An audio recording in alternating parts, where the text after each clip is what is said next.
Hi, I'm Stephen Page, saxophone professor here at the University of Texas at Austin Butler School of Music, and I'm delighted to be here to talk about our upcoming concert on January 25th.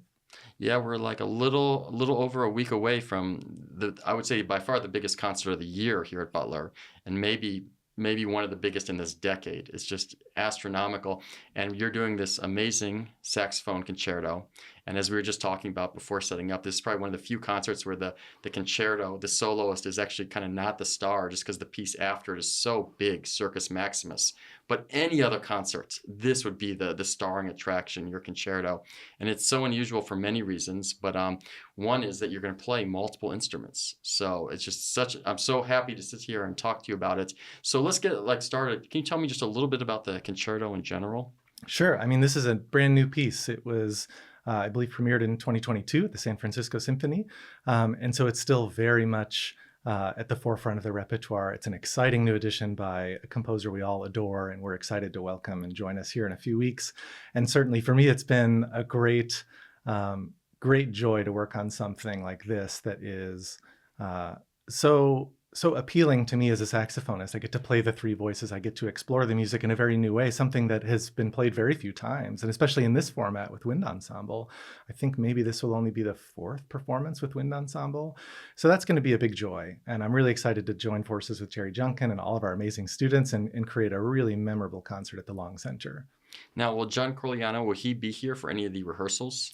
I believe so. There's still maybe some details to work out, but I believe he'll be here for our dress rehearsal. So I'm excited to share this music with him ahead of the concert and get to know him and talk about things with the ensemble as well. It's always an amazing experience to work through music with the composer like that. And we're lucky to do that a lot here at UT, and this is no exception. Yeah, but it's a pretty big composer. Are you nervous Indeed. at all?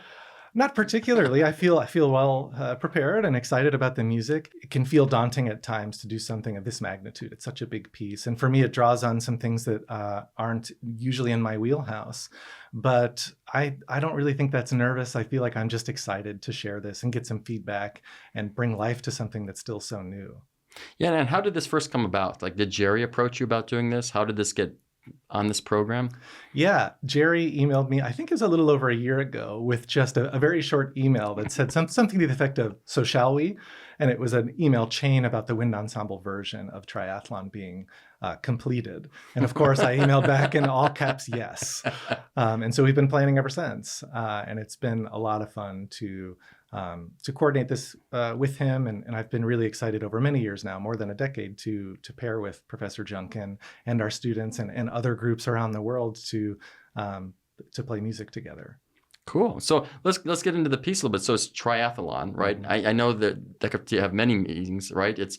Could be a long endurance, but there's also three parts, three instruments, Mhm. right? So is there more to that name, or where does that come from? Well, I think there's a lot to it in that, it's definitely an aerobic thing for me to play. It's a very challenging piece. It is in three movements, one for each of the instruments. The first movement is entitled Leaps, the second Lines, and the third Licks. And it's soprano saxophone in the first, alto saxophone in the second, and baritone with a little soprano at the end in the third. And it's really this incredible pairing of these voices with the ensemble, really calling upon the soloist to explore very wholly what the saxophone is capable of. There's no technique left unused in this. So it's been really exciting to work on. And as I mentioned earlier, especially for me, the third movement, which really spotlights the baritone saxophone, that's a new voice for me as a soloist. I've played it in chamber music and in bands many times, but as a soloist, I've never taken the stage with the baritone saxophone. And this one really pulls no punches. It's quite challenging. It uses the entire range of the instrument. And that has been really, really fun to get to know. Yeah, and Corigliano is not necessarily known for, I mean, obviously with Circus Maximus, but like, a lot of his stuff is with strings and not with saxophone. So how do you think he went about writing it? Is it like normal saxophone music, or is it much different? I think it's very much what we'd expect as a soloist. He really utilizes every corner of the saxophone's capabilities, right down to playing three instruments on one piece is highly unusual. I can think of only a few other composers that have done that for our instrument, Edison Denisov and Jindrik Feld. both wrote concerti that utilize multiple voices. And I think that's a lovely way to sort of show what the instrument's capable of. Of our 4 main voices, we have only 1 missing on this piece. And that's okay. 3 is plenty. Which one's missing? The tenor saxophone. Oh, okay. Yeah.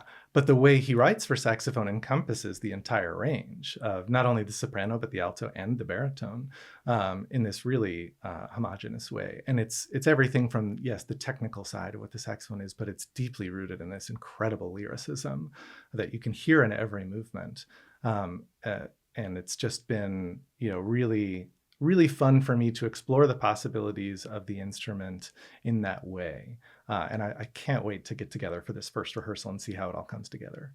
Yeah, are there logistical challenges to keeping them in tune, just physically switching from instrument to instrument? Yes, you're exactly right. Of course, the instruments are made out of brass, so temperature plays a role with their intonation. And there's a couple of lights on the stage in the Long Center. There's a couple lights, yeah. So, there's definitely a part of that planning. So, for instance, we start the piece on soprano saxophone, and while we're playing, the alto sits.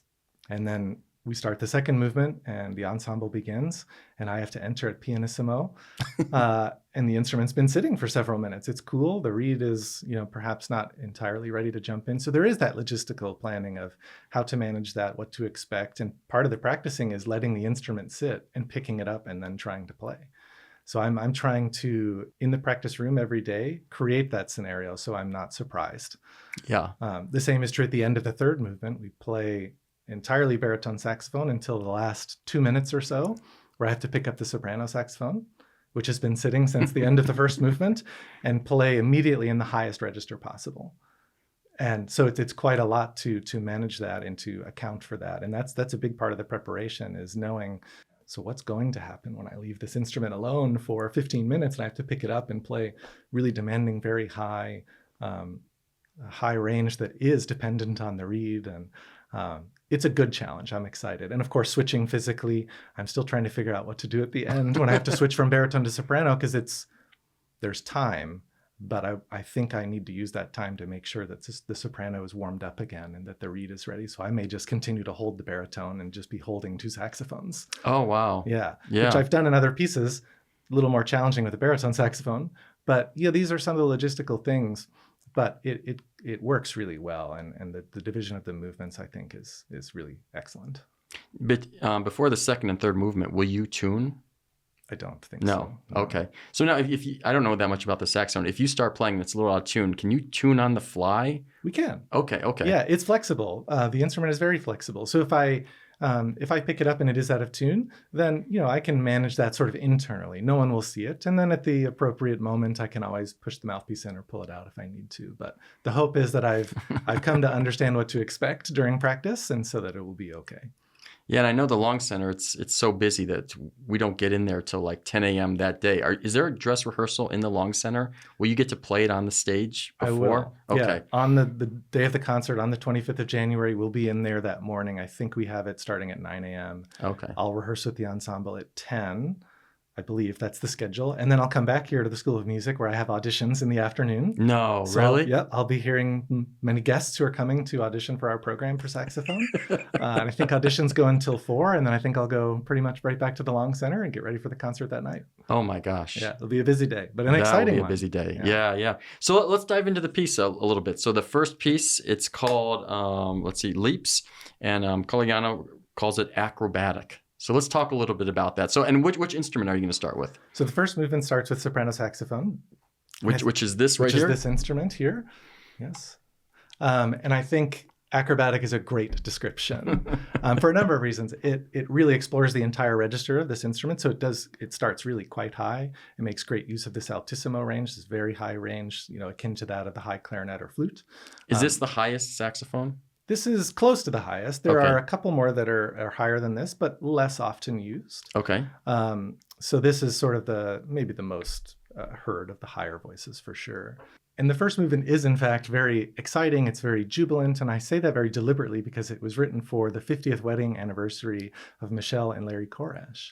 And I think you can capture that beautiful energy in this first movement. It's very, very clear. Acrobatic, again, is a very good term. It's very demanding of the soloist and the ensemble members, but it has that joyous nature to it. So it sounds a little bit like a wedding. It's very fast-paced. It's very lyrical. It has a beautiful center section where the instrument really just sings above the ensemble, and then right back to this very energetic motion all the way to the end of the movement. It's a great way to kick things off. Awesome, awesome. And then we go from that. You switch instruments, right? Mm-hmm. And the next piece is very melodic, right? It's all about melody. Yeah. So let's talk a little bit about that. Yeah, the second movement, Lines, as you might expect, is indeed about this beautiful, stunning melody, and it is absolutely incredible.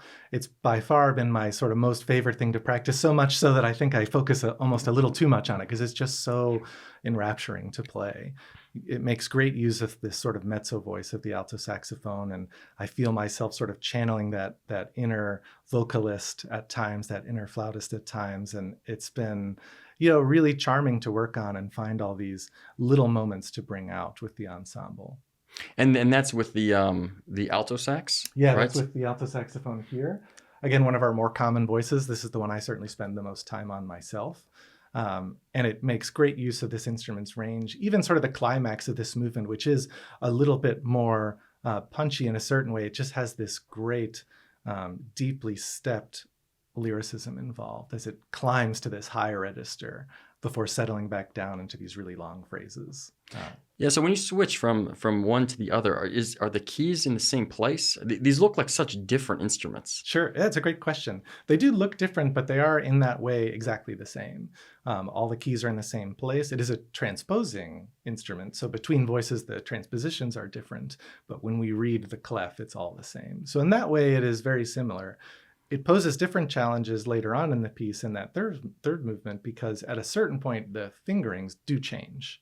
And that's in that highest register where we're out of keys to make it play higher and we start isolating harmonics.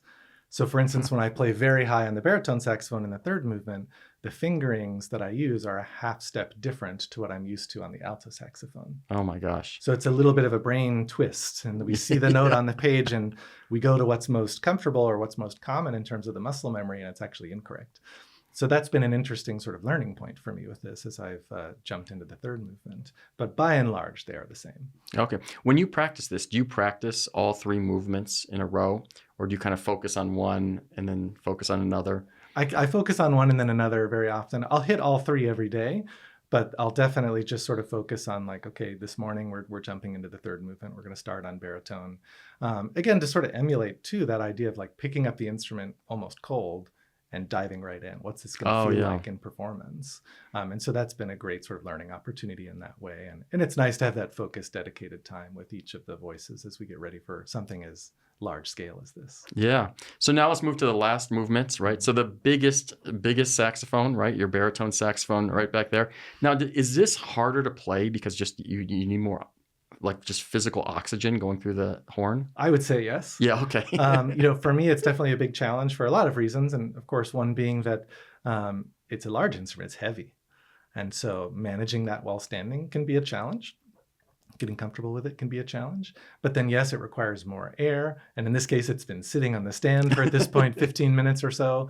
But it's the movement is so well suited to the baritone saxophone, the title being Licks, and it sort of calls upon that in this amazing opening cadenza where you just play completely by yourself and he explores every possibility of what this instrument can do from this deep, deep low register to the very high altissimo register, slap tongue, which is a very percussive effect, and more. So it's a great sort of introduction to this piece, and then it erupts from there after this very big harmonic gliss. Yeah, and when I hear licks, I think of like jazz. Yeah, like an improv. Mm-hmm. Is there jazz in this? I've never heard this piece before, sure. So I'm just is this a jazzy feel? This third movement? Is there any improv? There's not any improv, strictly speaking, but I feel like that opening cadenza captures that light. Licks is a term we would use in jazz to describe sort of small, like ornamental figures, just little technical moments, if you will. And the opening cadenza really captures that. Yeah. So at this, I think it's at the start of this movement. You play the baritone sax and you don't blow into it, right? It's just the keys. Yeah, just the key clicks. So let's talk about that. Like, what's going on there? Well, it's simple in terms of like we're just trying to create a percussive sound by pressing and releasing the keys. especially on the larger voice, the mechanism is rather heavy and it can be just by its nature noisy. So it creates this very subtle effect. You kind of have to almost lean in to listen for it. Like it's going to make the audience engage in the performance, I think, really positively. Because even if I'm trying to do it loudly, it's still going to be pretty quiet. But it helps sort of build this energy of like something is about to happen. And indeed it does. Slowly we start bringing in the voice and letting the reed vibrate before it really sort of ticks off. And we can hear the motives coming in that we'll hear later in the piece. And it's an exciting way to start out what is a very exciting movement. And when you're doing that, is anyone playing behind you? No, it's just me. So it's just you. Yep, just me by myself. So it's been interesting to sort of utilize that technique and think about how I can get the instrument to make the most sound so we can make sure it's heard, while also sort of being true to this piano marking in a way and making sure the audience can hear it and get engaged and know it's the start of the piece. Yeah. Yeah. So now when you press different keys and you don't blow into it, do they make different notes, or are the key clicks all the same? They'll sound differently, and they can be in a certain sense pitched because we're opening and closing the tube. Mm-hmm. So if we were to do that and use the keys for like a lower note, it will have a little bit of sound to it because the air will vibrate through the tube. And that's sort of the trick with this, is making sure as we're using the key clicks that we get an appropriate amount of sound. The notation would tell us, to aim for a certain pitch, if you will, but we have to make sure that something actually sounds. If we're making the tube shorter, we might not get enough sound. Yeah. So it's been like an interesting thing to find the balance. Yeah, so interesting. And and is this piece, this last movement, is it high energy, would you say? Yes. Okay. It's very high energy. Yeah, it's really great. And the instrument is used in such varied ways. It opens, of course, with this cadenza, and then we get into a section where it's really quite rude in a way. I think that's even the marking in the music. Oh, really? These big open slap tongues, highly juxtaposed against the ensemble. And then it moves to this beautiful melody in the high range of the baritone saxophone, utilizing that altissimo register, which is not oft played on that instrument. We think baritone and we think a low voice, but he's making beautiful use of that register. It's almost like, brings me back to my days playing bassoon, like aiming for a little bit of that sound.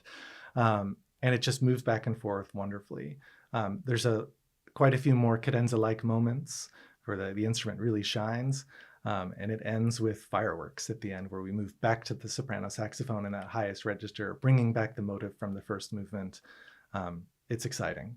Yeah, and I think Jerry was saying that with the baritone, you're playing very high on the instruments. Yes. Yeah. Is that more challenging? Because I think of that as a low instrument. So it's kind of interesting that you'd be playing so high on it.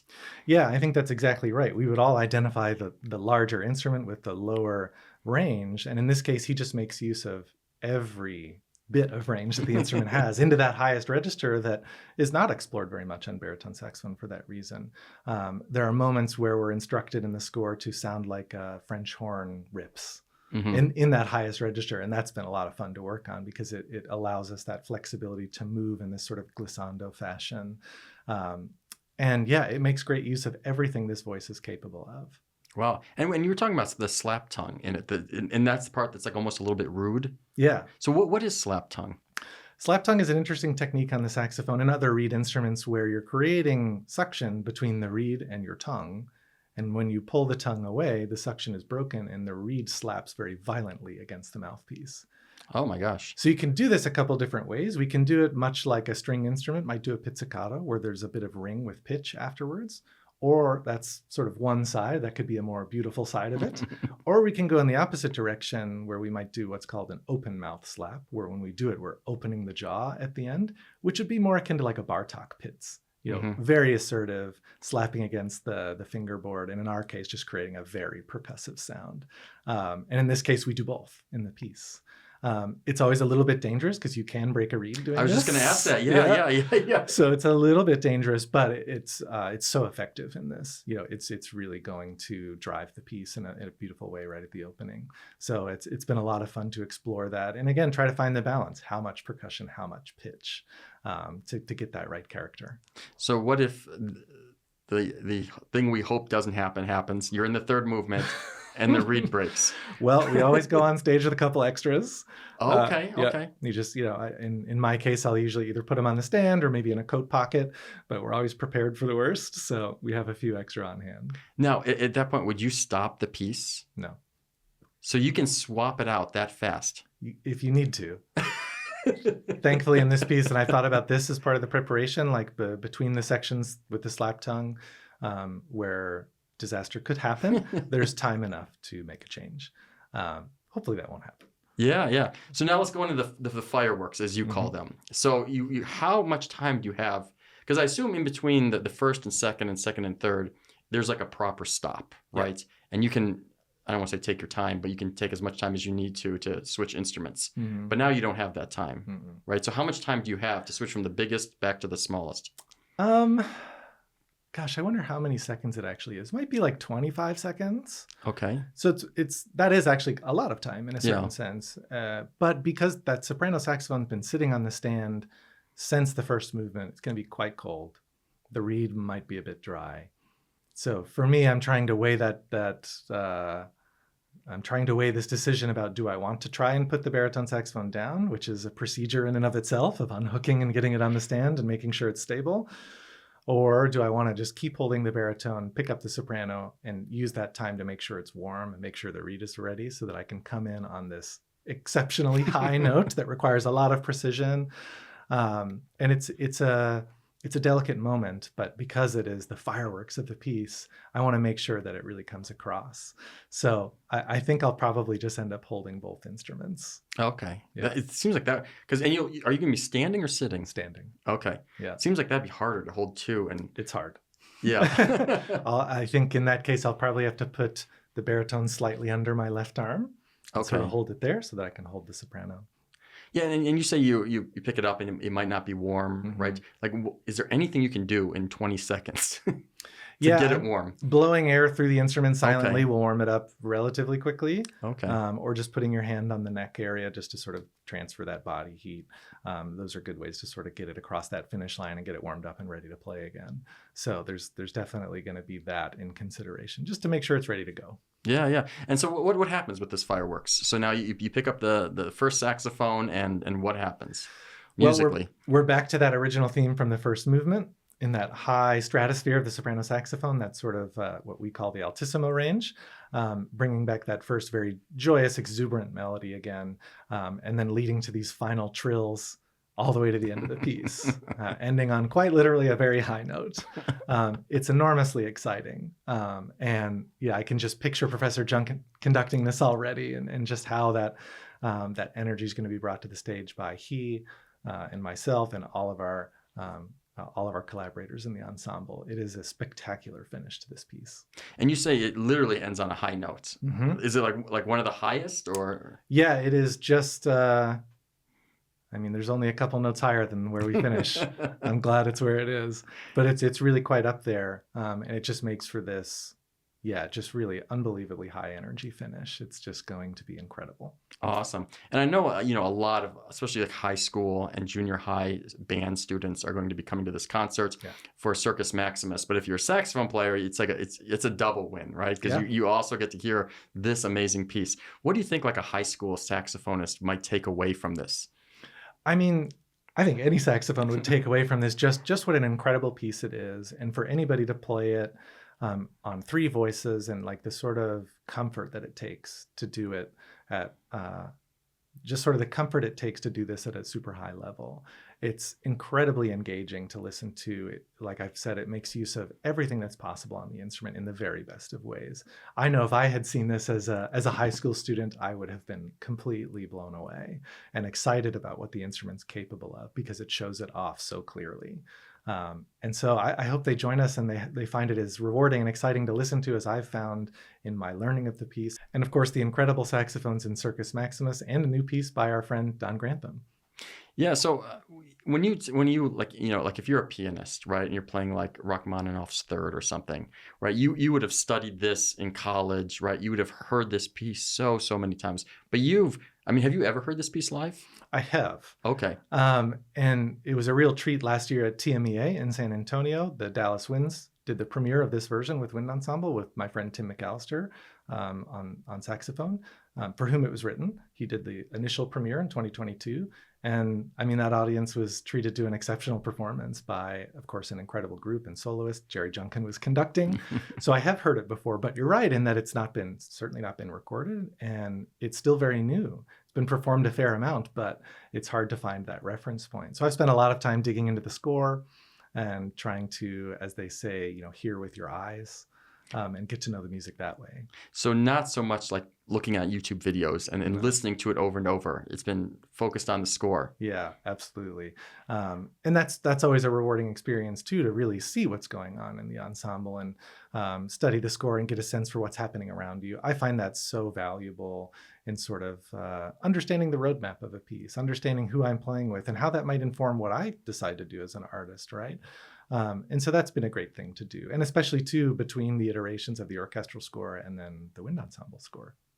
Yeah, is it harder, do you think, to play a concerto with a wind ensemble as opposed to a symphony? Is there any differences there? I don't think particularly. In this case, the versions are so similar and they speak so clearly. I don't think there's a huge difference. Certainly getting a sense for like where to listen. Like it's not in the violins, but it's actually in the woodwinds, for instance.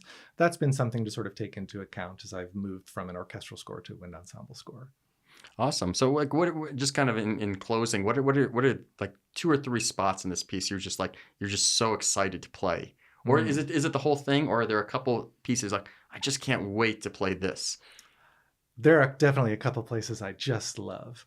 I think first and foremost in the first movement, there is a beautiful melody in the high register of the soprano saxophone that slowly descends into the lowest register. And I can't wait to play that with the ensemble. I just think it's one of my favorite moments. It lets me sort of soar above and then dig down deep into the register, which I love. And I think it just comes off so extraordinarily.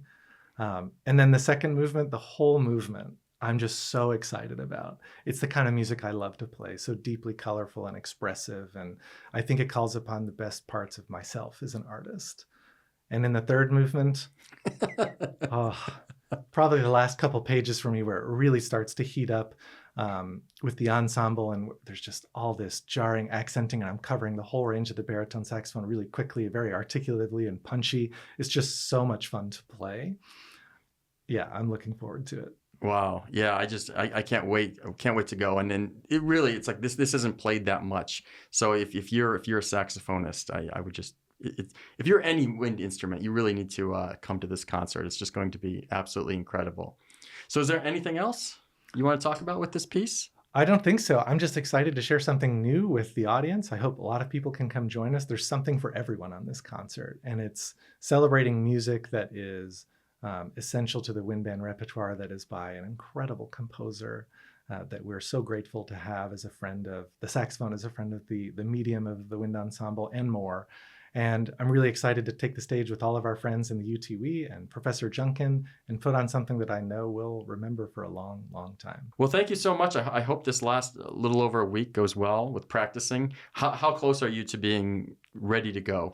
I feel like it's ready. Yeah. Okay. It's been a nice, in a way, like I've described it as I've had the opportunity to have a slow burn with this. Okay. And just slowly work it up and really give it a lot of deep practice and really focused on it, because it is very demanding. And I feel like it's gone well. I'm excited to put it together with the ensemble, because you always learn something new in that first rehearsal and the rehearsals that follow about where to listen and how to play and the balance. And so that's always an illuminating experience. So we're looking forward to diving in real soon. Awesome. Well, I can't wait to be there. I'm going to be there. I can't wait to see the concert. So yeah, I'll see you in a little over a week on the stage. Sounds good. Thanks for having me. Thank you for coming.